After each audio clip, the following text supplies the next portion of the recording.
We're trying to release these captured natural assets from the extractive system and bring them into a regenerative economy that enables us to hold asset value in those keystone ecosystems. We all know the value of these ecosystems to humanity, but we don't have a mechanism to hold value in them.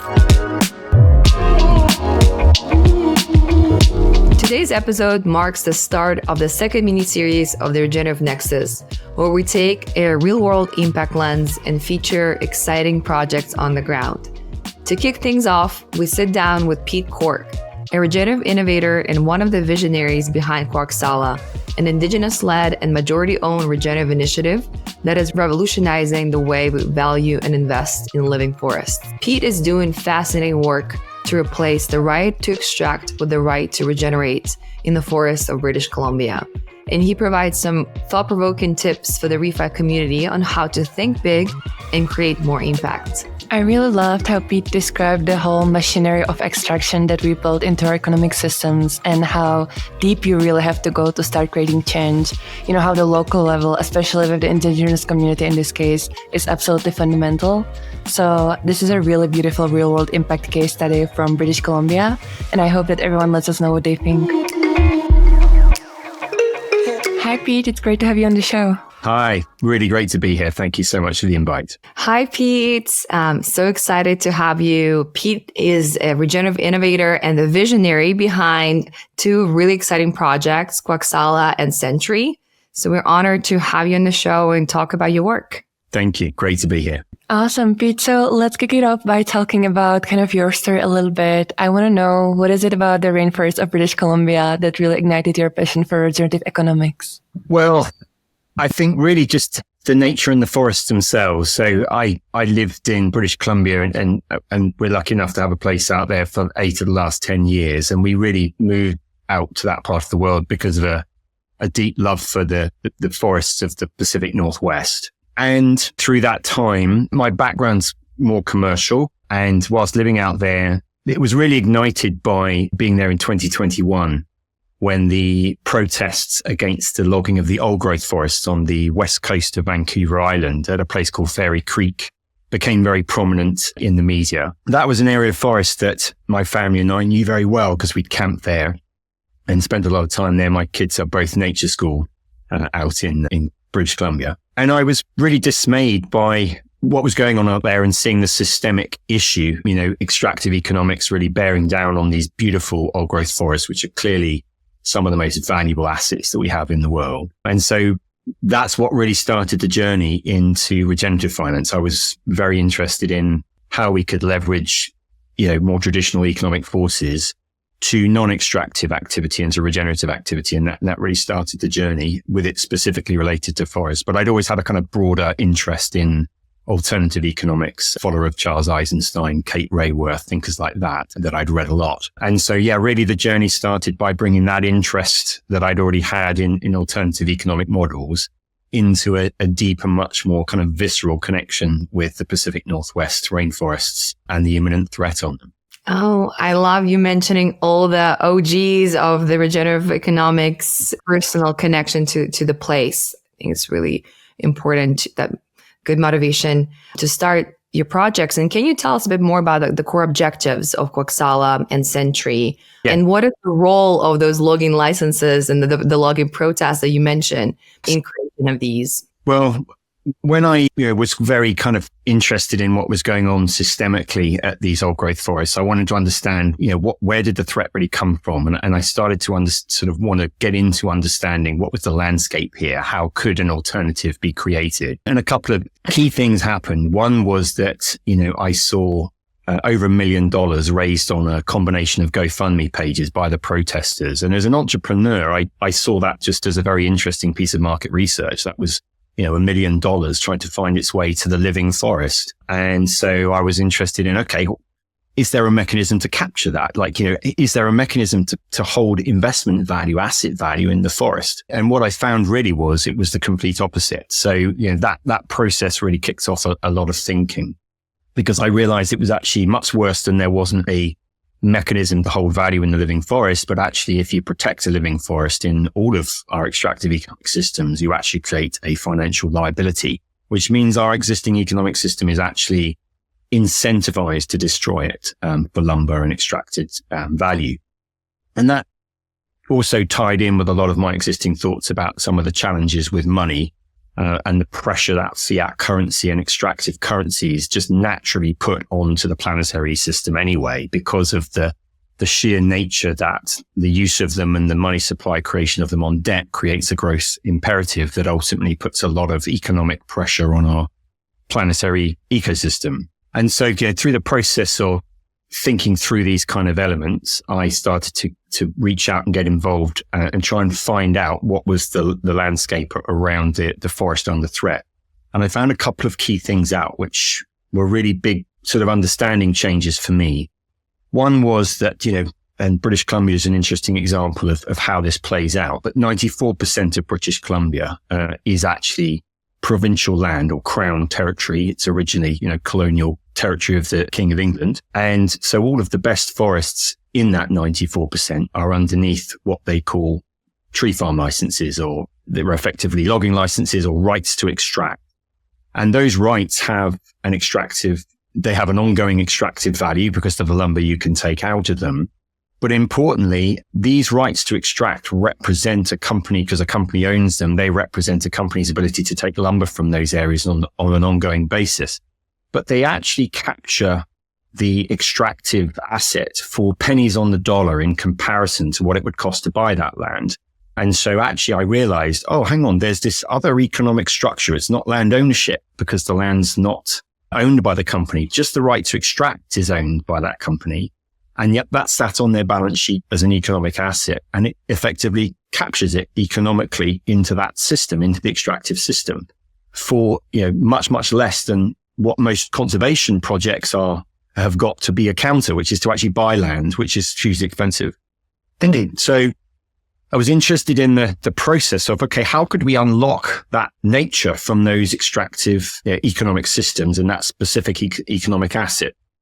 And also through the process of that, of course, I started to understand a much more complicated process of, yes, 94% of British Columbia is provincial land, but there is now quite rightly Indigenous land title being recognized in those areas. And that is contrary to the tree farm licenses or the extractive licenses. So in a lot of cases, the Indigenous First Nations population in British Columbia might have Indigenous land title right being recognized, but then on top of that, those land areas, tree farm licenses owned by third-party corporations that are legislated by the government to be able to extract from them are actually sat in contrary to that. And so in a lot of cases, there's a deep amount of unfairness in distribution in the value that's taken from those forests, with, in some cases, little or no compensation back to the underlying yet recognized Indigenous land title holders. So really those kind of paradigms and the fact that, it really gave limited economic opportunities to a lot of the First Nations. Extraction was the only economic opportunity for a lot of remote forest-based communities. And it was kind of the realization of these pieces that, the majority of the world's nature, because British Columbia's position of 94% public land is not uncommon. And a lot of people, and myself included, realize that the majority of the world's forests are not on private land. They're on public land. Brazil is 80+%. Canada is 90+%. Russia is 100%. China is 100%. The US is about 40%, I think, from memory. But that means if the only solution conservation has to protect forests is purchasing land through philanthropy, we can never deal with the real issue, which is that the majority of these forests are actually held at threat for pennies on the dollar on public land. So we need a solution that's economic that solves that. So go back to your original question, Maya, that, what are the core things that we're trying to do? Well, we're trying to release these captured natural assets from the extractive system and bring them into a regenerative economy that enables us to hold asset value in those keystone ecosystems. We all know the value of these ecosystems to humanity, but we don't have a mechanism to hold value in them. So first principle is how we do that, but also very much in partnership and alongside the Indigenous land title holders. So it's also another very key part and tenet of what we're doing. which, is why our company is Indigenous majority owned. We are an Indigenous cooperative, is to reconcile Indigenous land title. So it's not just about protection of land. It's also about equitable redistribution of value created from that land. That is then through the recognition of regenerative value in these areas. So, carbon is a core initial kind of monetized eco service that is available for us to be able to generate revenue from a living forest. But we're obviously now working how to recognize other things like biodiversity, etc.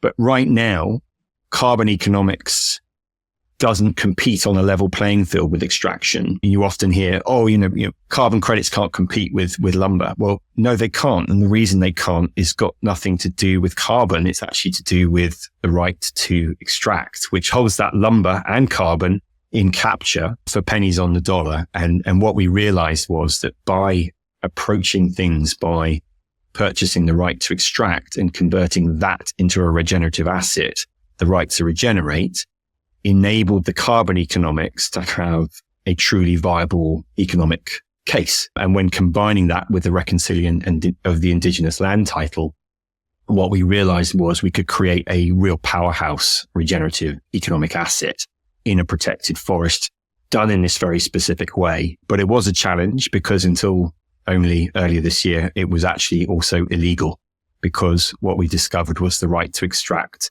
was not only the mechanism being used to hold these vital forests inside the extractive system, but they were supported by the legislative structures of British Columbia in this case, but in many cases the same, which is that if you purchase a right to extract, it's actually illegal to not extract, because that's the revenue mechanism for the province or the nation state, and that's how they generate economic revenue. So if you don't extract when you've purchased a license, the license will be taken away.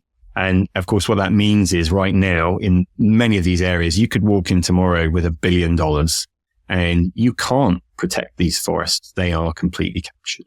Yeah, I can see the whole structure of flood incentives, but love the, potential solution in an indigenous cooperative. Pete, I'm curious, what does Kwaxala mean as a word as well? I feel like there's an interesting backstory there. Yes, there is. Kwaxala comes from the original spoken language, the indigenous spoken language of our founding Indigenous First Nation partners, the Quaker in British Columbia. I'm going to have to pre-apologize for any mispronunciation that my terrible lips do to it. But Kwaxala is a slightly anglicized version of Kwaxala, which means forest in Kwaxala, which is the local language of the Quaker First Nation. They're our majority shareholder and key driver for our pilot projects in British Columbia.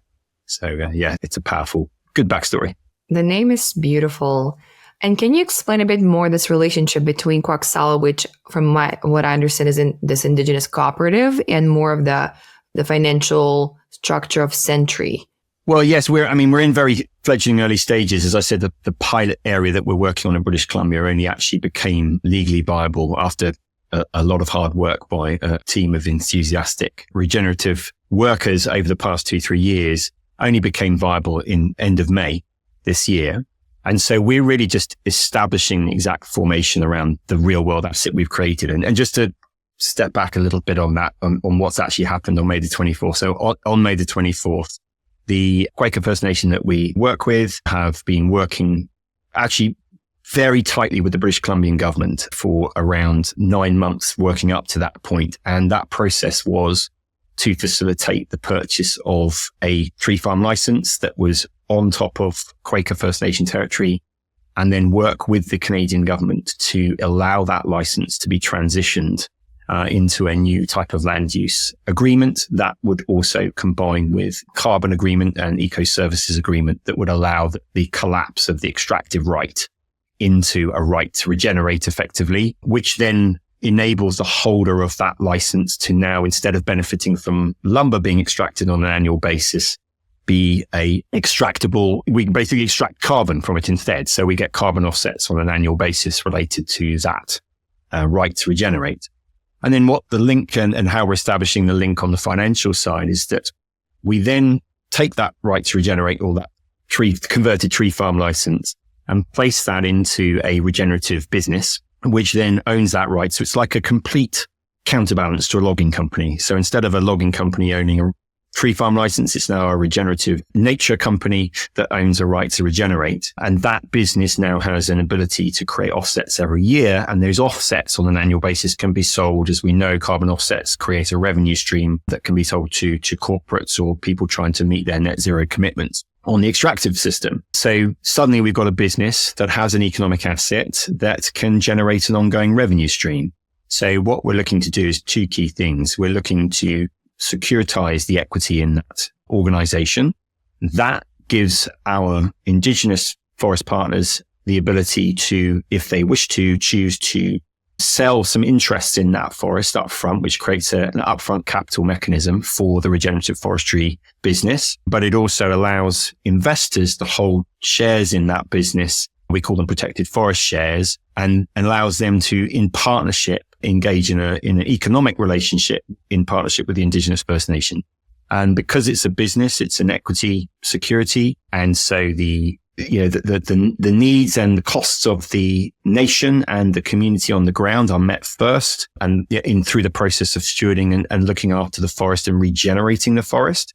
And then there's a profit share with the investors. That's a net profit share. So the bulk of the revenue from carbon offset sales on an annual basis goes back into the indigenous land title holder, which is a very important tenet of what we're doing. And then there are a couple of other important things on that. One, the protected forest shares, therefore, are something of interest to purchase, not just by companies or individuals looking for an offset. They suddenly become an ESG regenerative investment asset.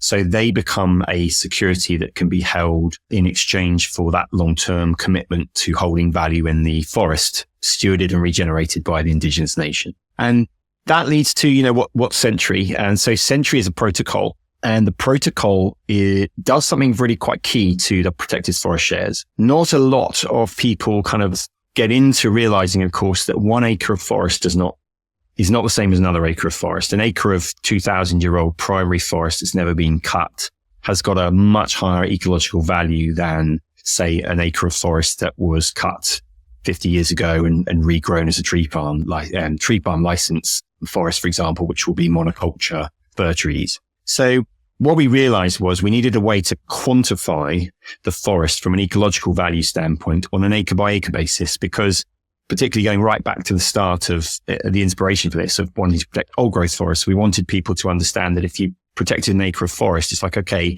but what was that forest? Was that a 2,000-year-old forest, or was that recently clear cut? You hear some terrible stories about carbon projects, for example, which are established on places that were recently clear cut. And what you're actually paying for is carbon to be generated by replanted trees that are planting on top of places that were clear cut. And there are carbon projects that have been exposed for doing that.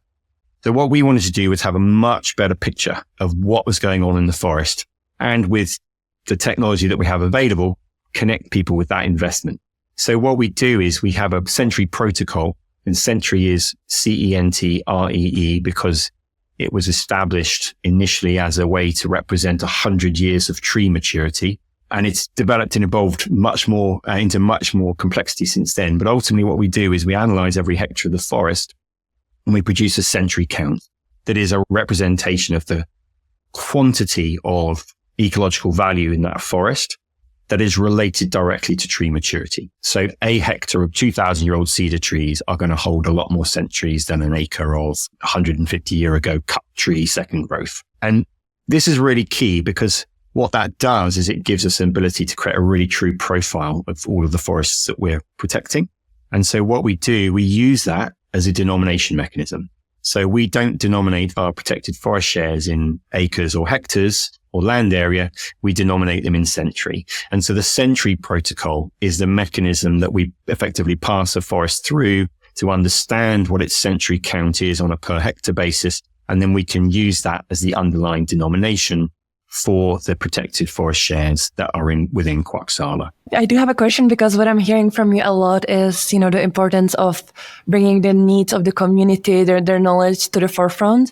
Yes. So, and I really relate to that.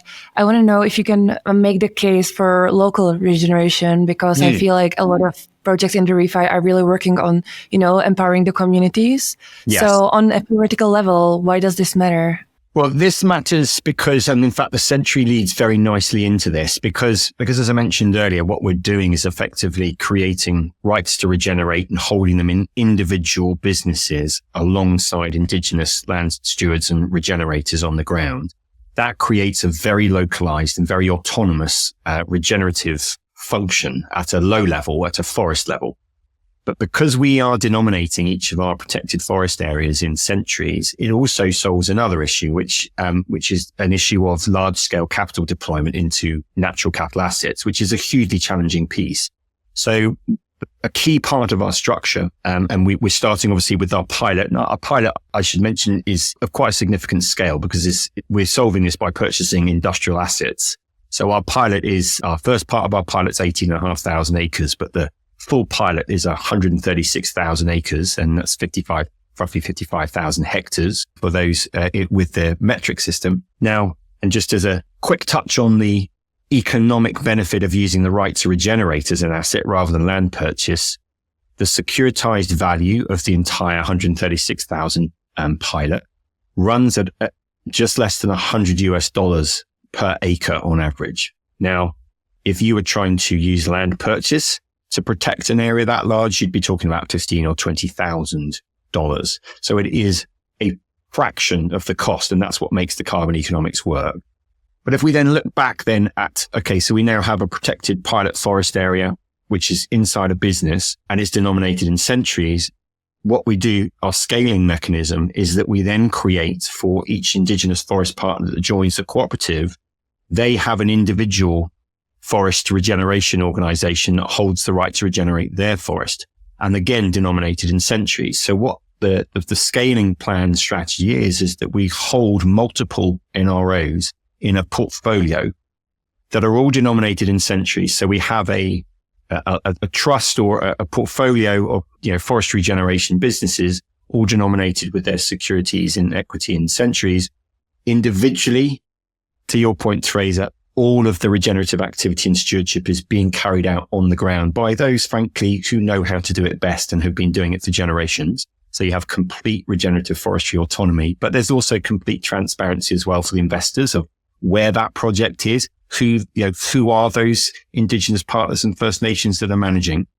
But at the same time, because you have a portfolio, what we can do is and it has a total century count across all those forests. What we can do is that facilitates the application of large scale capital into the top of the portfolio that can then quite appropriately then make its way to all of the individual autonomous projects that are being carried out. And obviously our initial position is to scale within British Columbia, but this model can work anywhere in the world. It's just a new type of structure. And so our goal is to take that to multiple places so that large ESG funds or high net worth individuals or family offices, or just frankly, people like you and me longer term can start to hold value into the whole portfolio. And what we do is on an individual basis, each forest, the community receives the revenue generated from the offsets and the credits that we can create from that forest. So on a forest basis, the returns are project specific, but on an investment basis, the returns are consolidated. So that means from an investor's point of view, you're getting the benefit of being able to put your entire investment into play immediately, knowing that on a forest level, it's highly equitable, highly transparent. And at the same time, you're getting consolidated returns from the whole portfolio. So you're not in any kind of need to choose, but you have a protocol in place. And in Kwaxala, a cooperative that is helping to steward the entire network that can also guarantee and give transparency to all of the applications of capital down into the ground. So it's really about giving investors the ability to highly equitably distribute capital in a way that is protecting nature, reconciling indigenous land title rights, and creating a decolonial structure, and at the same time just giving them a hugely earth positive mechanism to hold value in living nature. Wow. Thanks for laying out the big picture and all those connections between the relationship between investors and local land stewards, and the local autonomy over forestry is a key element here. And you mentioned, right, a few times that Kwaxala is indigenous majority owned. Can you tell us more about your Indigenous partners? Yes. Who are they? How did you come to work with them? Anything interesting you want to share about your relationship with the tribe? Certainly. And nation would be the correct term in British Columbia. And I mean, universal synchronicity, I'm going to just throw it out there. When I first thinking about this idea and with the old growth protests at Fairy Creek, to be honest with you, it was 2021. I was like, surely there's a Web3 solution here. We can create an NFT. There's a way to put some money in. I was a kind of, naive kind of thinker from that perspective, but I was just running around telling everybody that I had this idea that there was a new way to do things. And through that process, I met a lot of like-minded people, and some of those like-minded people connected me with a like-minded nation who, along with their economic advisors, were just very dedicated to create mechanisms that were innovative to create a regenerative and stewardship economy on their land. And they were just very committed to total protection of their territory, which had been in parts very badly damaged by industrial logging in the past 150 years at different times. And so the Quaker First Nation are that nation. And so that was the connection and the relationship that really started the road to the pilot, because we just had a partner who completely understood the vision and the ideology that we were trying to move towards. And we always wanted to build a situation that was entirely centric around the Indigenous land title holders. So we then also embarked upon a mission of not just building a new way to hold value in the forests in partnership with Indigenous Nations on an individual basis, but we also knew that Kwaxala would become this coordinating mechanism for this network of regenerative forestry companies. So through that process, we also designed a organizational structure for Kwaxala itself, the coordinating entity in the network, where the forest partners themselves are the principal beneficiaries of not only the individual forest returns, but the actual network returns. So Kwaxala as a coordinating network, we benefit, the whole group, the whole cooperative benefits from lots of networks of scale, and any value that's ultimately pooled centrally is then redistributed to the nodes on the network to use a kind of more systemic kind of Web3 solution. And as a result, that's how not only did we come into contact with our initial pilot forest partner, who is effectively now therefore our majority shareholder right now as well, because they are the only forest partner in our cooperative, but they have absolutely led and helped shape what we're doing. As I said, I was very naive to a lot of the situations. There's been a lot of learning after the last 2-3 years of, the impact of the colonial structures, the necessity for us to reconcile those structures, those relationships for all of humanity. And so I've been through a long process of learning and development and transformation myself during that period to understand, okay, how can we shape this in a way that isn't just a new way to place capital, but is actually a medicine for the economic system that we have and create a true counterbalance to this polar extractive human economic system we have? And how do we do it in a way not like Wall Street owned natural asset companies that just want to buy the land and it's basically green colonialism. They want to buy the land and buy all the eco service benefits for themselves and hold them on the Wall Street Stock Exchange. It was like, okay, we have an opportunity right now as we transition to a regenerative economy. We have another opportunity as humanity here to say, okay, and we're not going to do this stuff in the same way that we did with extraction. We need to do this in a different way, in a more equitable way, in a decolonial way that recognizes the value of the regenerative capacity of the indigenous groups on the ground and creates a way for us to, as a whole globe, to just hold value and create economics in a totally new fashion. And so we through that relationship with our Quaker First Nation Indigenous partners, we have spent a lot of time really working how to make sure that the structural pieces of our system, carry out a lot of those actions in its process as well. Another very interesting movement right now is the rights for nature, and this is a really important piece of work being done. And what we've realized is almost as a side effect of what we're doing, because we're effectively just creating a counterbalance mechanism of the existing kind of extractive system and the regenerative system, and then unpicking it to a decolonial, decentralized mechanism. What we also realize is that the creation of all of our regenerative forestry companies on the ground, those are companies that hold the right to regenerate. One of the big challenges of the existing human system is that companies and organizations have personhood. They can represent themselves in legal as if they're human. And that causes a lot of challenges in our existing system. What we realized, of course, is our regenerative forestry companies can represent the rights of the nature that they are mandated to protect, because they suddenly become agents of the regenerative system.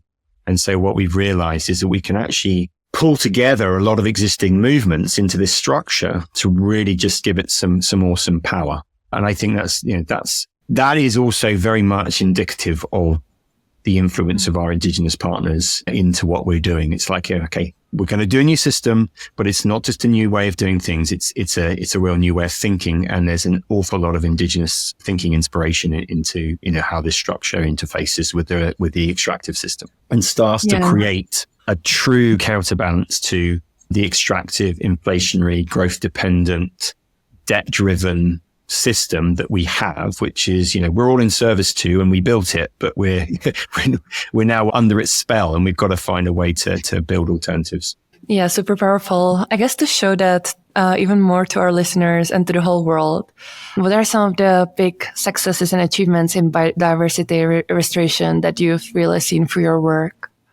I think the biggest piece actually is not actually in forest protection or biodiversity. I think the biggest achievement through our work and the biggest hurdle was creating the environment for the legislative adjustment we needed by government to do what we needed to do. And hopefully, and this is the super hopeful part of it, we've shown a way for this to be done to other governments and to other innovators and entrepreneurs, because the existing venture system, quite understandably, has a huge problem with funding projects that have legislative hurdles in front of them. And to be totally honest, Indigenous relationships can be challenging for venture companies as well, because it's just not an area of expertise they have. There are now some Indigenous venture companies that are very specific to that solution, which is fantastic. But it did mean that the biggest hurdle for us was, and the reason that we're only just actually forming right now around the pilot, is because making our product was effectively illegal.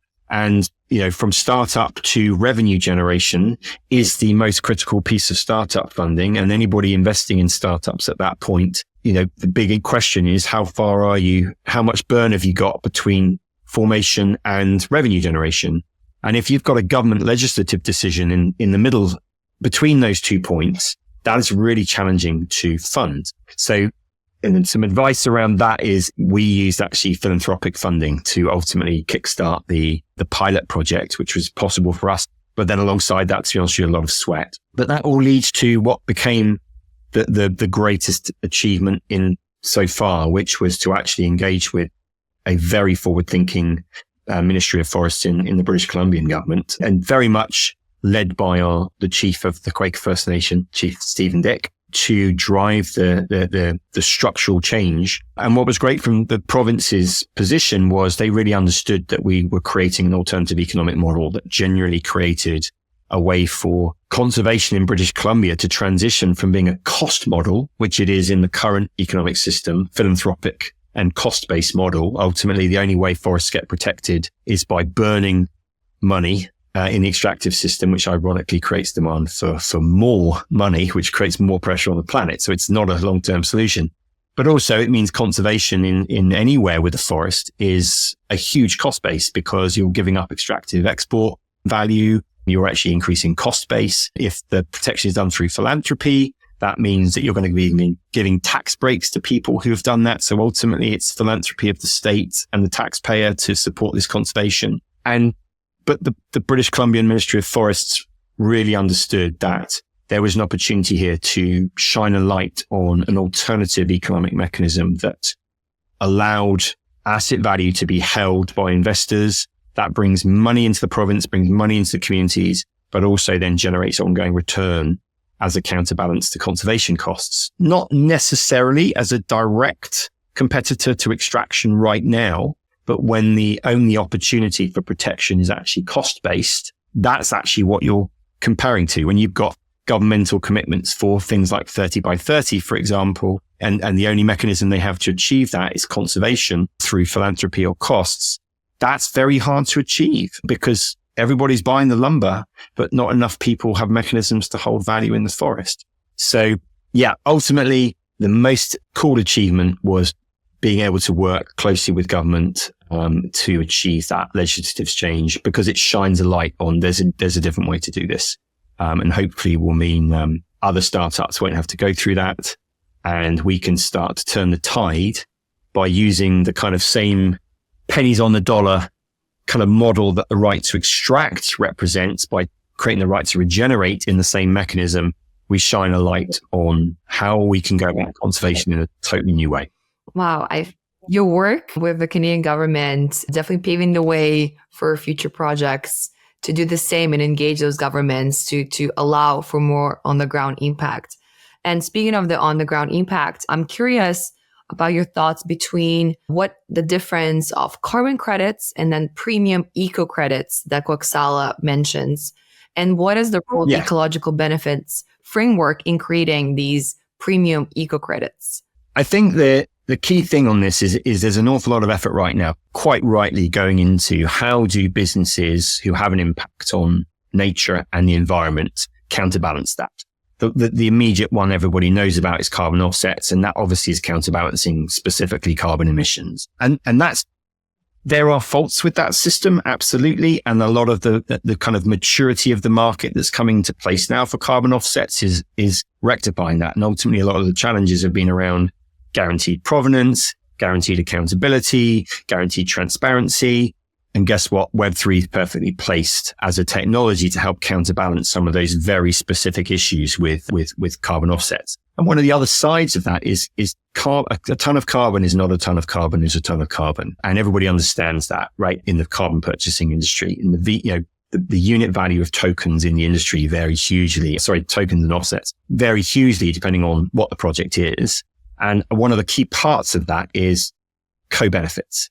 What are the co-benefits? And the ecological benefits framework, which I was honored to be part of the kind of steering group to help shape, is a really interesting initiative that was born of the Web3 space, and a really interesting wide group of individuals came together to help form it. Was, okay, if you have a ton of carbon, what is the wider, broader spectrum of ecological benefits? Because we know that co-benefits for carbon offsets make carbon offsets more valuable. So how can we create a mechanism to show visibility of those co-benefits? How can we subgroup them? How can we create demonstrable impact in a more broad sense than just simply 1 ton of carbon? And ultimately, EBF has broken the ecological benefits down into 6 key areas. One, of course, is a ton of carbon. 3 others are beneficial improvement to the air, soil, and water quality. Another key, obviously, is biodiversity protection, and another is equity. So what EBF really does is just show more detail on, for those wanting to buy offsets and those wanting to purchase credits or offsets, depending on your terminology, from appropriate and well thought out projects. What EBF does is give that visibility to the offset buyer, and in those categories. Now, where Kwaxala and the carbon that the regenerative forestry projects that we have produce benefits from that is just through that visibility. So it literally gives us a framework. It's like food packaging when you go to the supermarket, right? And you might have, different groups of nutrients and stuff that are calories and stuff that are displayed on the food packaging. It's literally a mechanism to kind of better display all of the co-benefits beyond just a ton of carbon. And because Kwaxala is producing carbon credits from a regenerative forestry project that is highly transparent, highly equitable, and is a NBS solution, nature-based solution as well, it scores naturally very highly in all of those categories, because we all know it just by walking amongst the trees that they are doing wondrous things for the air, for the soil, for the water, and for biodiversity protection, as well as doing that other thing, which is carbon. And carbon is really important in the mix, but it is not the only impact that we're having on nature. Our impact is way, way broader. And so, but it's super valuable for us, that framework, because when we are then looking to sell credits and offsets that come out of our projects, and we're a year or so away from that. But when we do, we can ensure that our offset pricing is premium because we're able to demonstrate to our clients very, very plainly all of the other co-benefits, and that get us a better dollar per ton per unit. And that's critical for anybody operating in this space to be able to show that in a good way. And from the buyer's point of view, right? The buyers, there's a lot of bad press in the industry around people buying to maintain the status quo. And, people see it as kind of an excuse for kind of maintaining the situation. Well, actually the truth is there are lots of studies done that show that that's not the case. Actually, those paying the most and buying the most carbon credits in the voluntary market in a lot of cases are actually also those companies that are also simultaneously trying to mitigate their emissions as well. So actually the evidence to date is that it's an extremely powerful mechanism for companies to be able to internalize their externalities and do business more responsibly. And I'm lucky enough to be talking to lots of companies who are not only very interested in offsets coming from such an equitable project with such clear revenue flow back down to the communities in a VCM market, which that has been challenging for up to now, but also very interested in an excited way is the protected forest shares themselves. Businesses can purchase those protected forest shares and they can hold them on their balance sheet, just like an alternative to the right to extract. So we're actually talking to some businesses right now about offsetting their right to extract with a right to regenerate, which is another interesting way of counterbalancing impact. And the other interesting benefit of our protected forest shares is because our yields are ultimately generated from the sale of offsets on an annual basis that flows revenue down into the companies. Our shareholders, our protected forest shareholders, can make the choice if they prefer to just receive raw credits. Now, that means that businesses can actually hold our protected forest shares, our regenerative assets on their balance sheet and receive credits, which means that they can meet their net zero commitments, not by purchasing an offset in their P&L, their profit and loss on an annual basis. They can actually hold a balance sheet asset that generates that over time. And it means that it eliminates the cost from their business while simultaneously holding an asset on their balance sheet, which is a totally new mechanism for creating those offset capabilities. So it's a powerful tool, EBF, and I'm super excited and honored to have been a part of the steering group for that. Yes. And I love that EBF captures a more holistic vision, right? And moves us away from the carbon tunnel vision that a lot of people 100%. in the industry talk about. And I want to go back to the point that, EBF came out of the Web3 community. And I'm curious to chat a bit more about the technical aspects of your work. So what's the tech stack of Kwaxala and Sentry? And how do you balance the technical aspects and ecological aspects of your work? I'm going to be very honest. Our tech stack is yet to be built. We started this project very much with the NFT for forests and, somewhere to hold value and a new way to hold value in nature. And let's get, yield bearing, let's think about how we do this. And lots of excitement around the Web3 structures that were becoming available. Because again, my background, as I said, very commercial. And one of the things I've been super interested in is Web3's capacity for reinventing humanity's relationship with money. And so that was, very much the start point for me of there's some great initiatives in Regen Network and Cello. And I was seeing all of this exciting and Toucan and all of these great guys doing some fab stuff in Web3 that was with nature positive. And then of course, back to the origin story of Kwaxala is then getting down into the ground. You realize, oh, hang on a minute. This is way more complicated on the ground. There's social, governmental, economic and commercial interfaces that we need to build before we build the bit that we're going to put on top of it, which is the kind of securitization mechanism and the trading mechanism. So unashamedly, we kind of went, we know we can do that stuff later, and we need to focus on how do we unlock these forests and reconcile the indigenous relationships, going back to the original core drives of the business, the organization. And we knew that as we solved that problem, we would birth into the world with a new type of real world asset that in the right to regenerate wrapped in a company that holds value in the ecosystem rather than eco services. And we knew that in the time running parallel with us, two things would happen. One, the Web3 community and the ReFi community and all of the amazing technologists driving to solve problems in that area would develop solutions and technologies that we would be able to port straight onto this real world asset. And we would likely not have to, we could do it through collaborative relationships rather than building a lot of stuff from scratch. And I think, that is very much the case. And the second thing was that we knew that the Web3 guys would start to really make an impact on how to improve the VCM and show how to create. And, and there's lots of really innovative guys out there doing that right now. And on top of that, nature measurement, digital twins of areas, there are some amazing technologies from remote sensing, AI kind of solutions for how you can now monitor and put together a digital twin of the forest. So our tech stack is conceptual right now because it's been, we've been focused on building the real world asset. But what we're doing now is we are starting to engage with potential technical partners because at its core, we now have a protected through the right to regenerate asset that generates ongoing carbon offsets.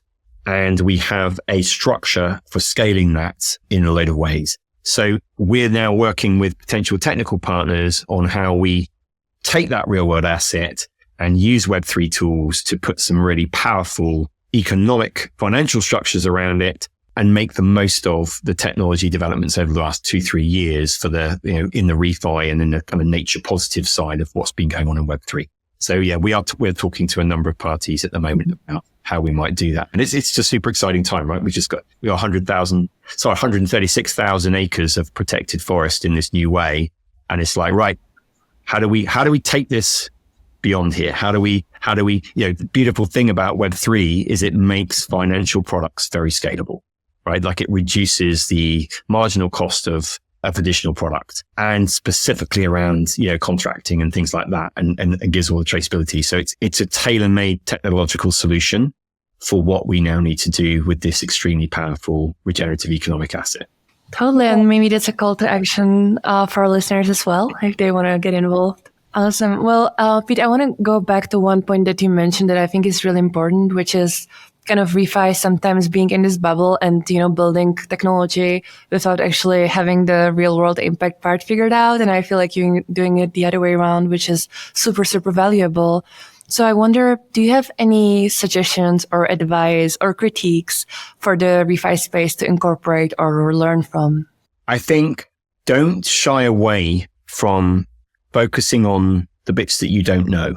It's easy, I think, having been involved with a number of businesses to focus on what you know. And I think that might be why there's been a bit of a bubble because it's scary out there, right? Like how do you take on the fact that 94% of British Columbia, which is an area twice the size of Spain, is actually inaccessible for nature protection? And then you go, hang on a minute, that's the same in Brazil. That's a huge thing. But on the flip side, Web3 and a lot of the guys working in this space are system engineers. These are guys who solve structural problems, right?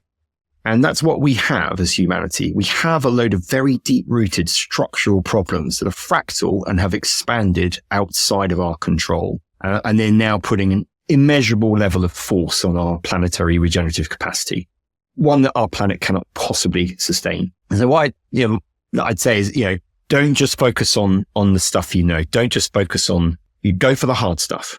And also support people and collaborate with people who are also making gains in different places. I think, we have a very critical window as a species right now to find ways to counterbalance and mitigate the effects of the systems that we have built and we are now in service to. And those are the extractive systems where money supply is connected to debt. We've attached the mouth of the snake onto its tail and we've created this ballooning system that will crush our planet unless we can create mechanisms that move value flow the other way. And we need to really think about how we collaborate to do that and we don't fall into the same traps and end up just taking time to do something that actually would be done quite quickly by some thoughtful thinking systems engineers that make use of this amazing tool set, which Web3 is, to do some really groundbreaking stuff and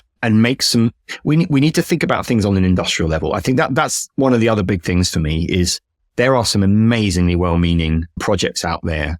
And then I go and get into them. I get super excited and I look at a website and I'll be like, wow, this is amazing. These guys are doing something that's really, really super powerful. And then I get into the nitty-gritty and they are doing amazing things, but their total impact to date is 6,000 hectares. And it's great and it's well meaningful, but we need like 3 noughts on the end of that if we're going to hit any kind of counterbalance to what's going on in the extractive industry. So I think, go for the hard stuff, collaborate, think through stuff, think about fractal solutions. We need fractal solutions that are going to really, really paradigm shift at a low level. And at all times, we've got to think about, this is another thing that's important that I want to just touch on. We've really realized in doing what we're doing, it's not enough to think about what you're doing in a silo. You have to think about it in the context of other pieces around you. I think of the world's economy like a globe that's accidentally only got one pole. We've just got the North Pole and it is regeneration. And we've built everything around that one pole. And it's not about finding conservation and philanthropy, because philanthropy and conservation, if we don't create the other pole on the other side of regeneration, is just all being done in service to the extractive system. If philanthropy is all done in US dollars, you're basically burning the transactional medium of the extractive economy to protect nature. And that creates a void in a debt-based inflationary system that needs to be filled with more money. And that in turn creates more pressure on the planet. So what we realized was there's 3 agents basically that sit around that extractive pole. And there are basically organizations that carry out the right to extract. There is the financial system that carry out the creation of the extractive currencies, the mediums that helps make the whole thing flow. And then there are nation states. And if you actually think about it, nation states are simply the dictators of who can extract where. That ultimately is what a nation state is about. Wars are about economics, not really ideology. And that economics is extractive. And, when you think about, again, fractally, like global nation states, which really are just kind of, an evolution of monarchies, which were an evolution of kind of domination structures that were about having the extractive rights in certain areas. And, the Western European economies just exported that all around the world. And that became the structure. So nation states are all about regulating, legislating extraction. And the banks are about funding the extraction and creating the transactional medium, which is the extractive transactional mediums, which, in fiat fractional reserves are based on the debt, etc. This audience knows all about that. And then you have the businesses that hold the right to extract and then carry out the activity of extraction. What we realized was it's not enough to just build one part, because if you've got on the other end of the pole, right, we're going to build a regenerative pole we're going to create a duo-poled human economic system that properly counterbalances. And it's not about philanthropy. It's about an actual economic alternative to extraction. Let's build it around regeneration. What are all the counterbalances? One of the counterbalances is we need regenerative businesses, in our case, that hold the right to regenerate, because we found that as a really viable economic position. And you carry out that activity, but we also need transactional mediums that aren't securities, right? That aren't to do with yield generation. Because if the only mechanism we have ultimately is to translate regenerative value into fiat currencies and extractive currencies, and that's what the world only ever values everything in, by the way, like the default mechanism of value, even for regenerative, even for Bitcoin. What's Bitcoin worth? Well, how many dollars? Well, you've just valued it in a regenerative, you've valued a different type of currency in an extractive currency. And that's how the world thinks. What we need is to build currencies in the regenerative side of that globe, around the regenerative pole, so that we can actually, as people who are excited and understand the power of nature's capacity to regenerate, not only can we hold value in that by mechanisms like our protected forest shares, but we also need mechanisms to be able to just transact outside of the extractive system.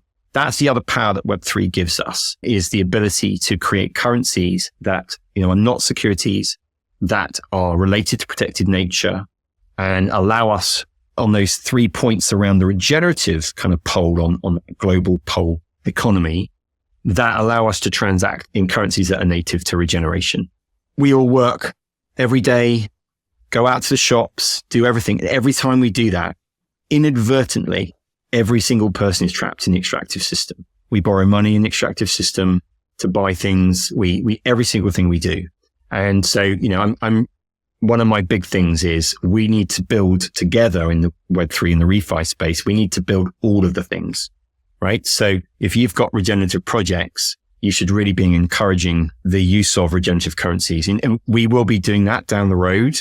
We will be ultimately creating a currency as well alongside our protected forest shares, but it's a separate piece, and it will be entirely related to the protocol, and it will be entirely, you know, issuance will be entirely related to protected nature.